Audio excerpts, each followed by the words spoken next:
And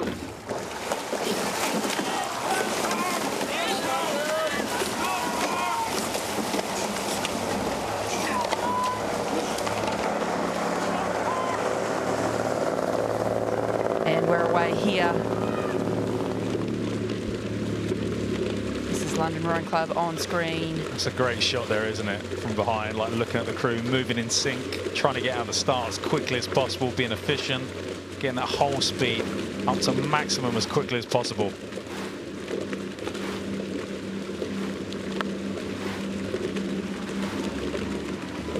Both of these crews just desperate to get the jump early. We've been speaking about it all morning, the importance, because it is very quick up at the start, pretty strong tailwind conditions, and the importance of getting into this race early to try and get a handle on it. And both of these crews are desperately trying to do that early on. A tailwind generally isn't as expensive, I guess, in terms of the physicality. Quite often you'll get to the end of a 2K race in a tailwind and not feel that you've expended, I guess, the same level of energy. It's much more technical and tactical, so it can be hard to sort of really feel the load. So it is important to try and, I guess, put a bit more out there earlier than you would. Yeah, you kind of front load your race a bit more to kind of, you know, maximize the speed that you can get early on to try and take that initiative or advantage.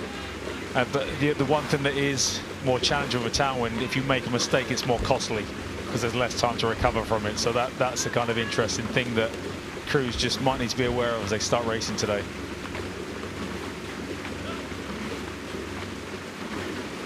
And really important to be clean through the back end, isn't it, Mark? You don't want to get that blade stuck in the water. Yeah, you definitely want to slow that whole speed down. You know, you spent all that energy to get it up to speed, and you want to keep ticking it along. You just want to keep tapping it along. Feeling as though you just mentioned that you don't want to feel like you're working too hard, you're just moving well. Because once it starts becoming physical, that's when you start trying to overload with power rather than finesse and movement. Yeah, exactly. Crews start searching for the load, don't they, instead of just letting the boat and the water work for them. But we're looking back down onto both of these boats here, and with the early lead at this stage, it is London Rowing Club on the right-hand side of your screen over Cork Boat Club Island. And it's that kind of middle part of the race where the course kind of drifts into the middle of the river. I won't say it becomes quieter, but it's really important for the Cork crew to stay in contact now. Because if London starts to move away, it becomes very lonely. And if you can't see the crew that you're racing, it definitely becomes more challenging because your neck gets more sore as you keep looking around.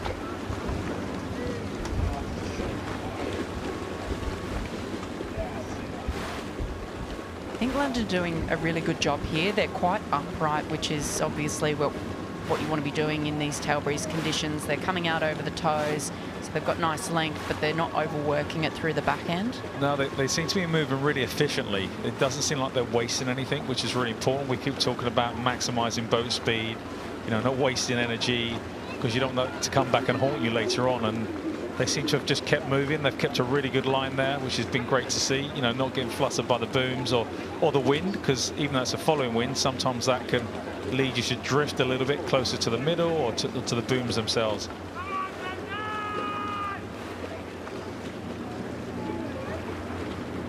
But it looks like they've broken contact now, which is the worrying sign for Cork, because that's when you can't have that, I call it a sixth sense. You can't like feel that crew beside you.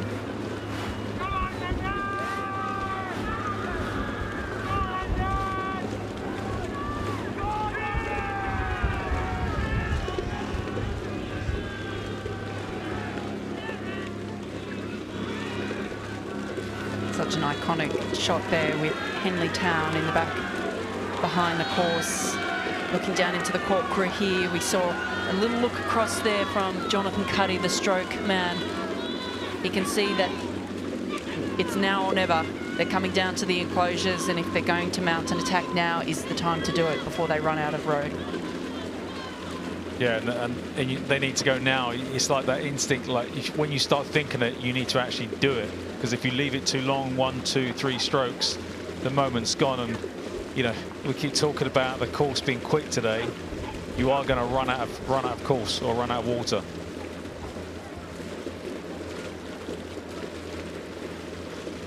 But they look like that London crew there look really in control.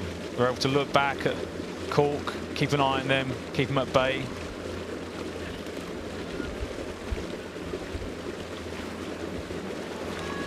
Yeah, this is the trouble point for Cork. They can, if they're going to make a move, they have to make it a swift one, because London are looking back on them and they're ready to address that challenge if it comes.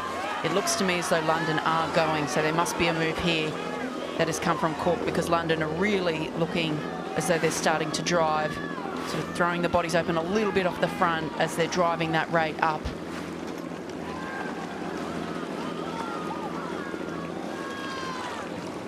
London only 3 seconds off the course record at Fawley, so it's quick conditions, quick racing today.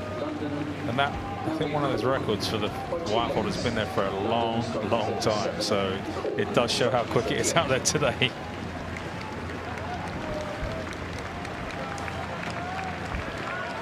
But it's not just about having quick conditions, is it? It's about being able to capitalize on them and use them to your advantage. And that's what London have done extremely well in this kind of heat, also third round of the Wyfold Challenge Cup. But as they're coming down to the line now and towards us in the commentary box, London Rowing Club have addressed that challenge, they've covered it, and they're going to take the win.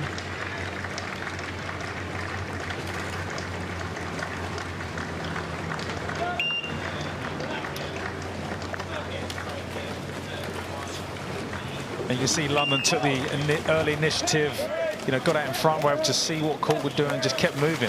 That London crew really hasn't been put under pressure yet. It was a really impressive row there. Fantastic row there in the Wyfold for London Rowing Club, beating Cork Boat Club from Ireland.